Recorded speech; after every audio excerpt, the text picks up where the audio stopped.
So there's some good news and then not so good news. But we do have news on the 128 wipe and the 128 release date, as well as lots of information about the R12 in DayZ. So let's just jump right into it. If you liked the video, please leave a like or a subscribe, it really helps me out. But without further ado, let's get into the video.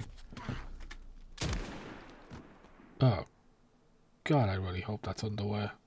So I don't want to drag this out and make you sit through a video if you just want the dates and stuff, so I'm going to go into it really quick. But just keep in mind that if you don't watch the rest of the video, leaving a like or a subscribe does genuinely help me out. Patch 128 is coming to stable on June 3rd, and it doesn't come with a wipe. However, it does come with a caveat, which will likely result in a partial wipe, because they recommend a storage wipe for modded community servers, because changes could introduce corruption to cultivatable plants. Next, oh god, I've got so much to say here. The R12 is a brand new semi-automatic 12 gauge shotgun added to DayZ's 128, and it's one of the most devastating close quarters weapons in the game right now. It fires standard 12 gauge shells, either buckshot or slugs, and holds up to 7 rounds in an internal tube magazine. But keep in mind it's 6 and then 1 ready to fire. Being semi-auto, it can unload those shells fast, far quicker than the pump action BK-133 or any break action shotgun. That gives it a huge edge when clearing rooms or engaging players at close range. Damage wise, it's so good.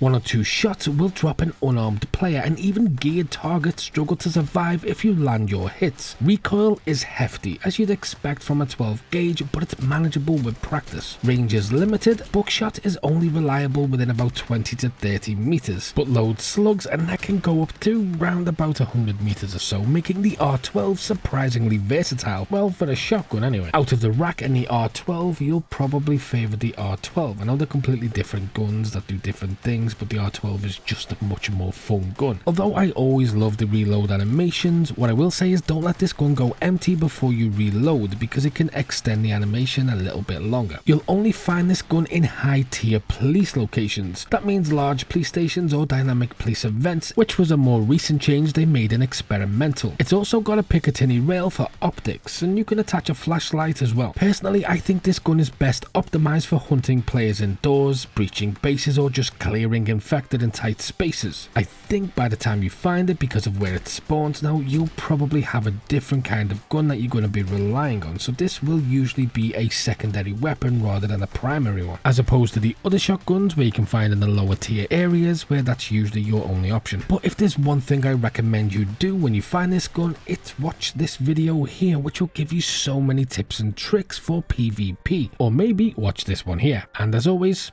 until next time.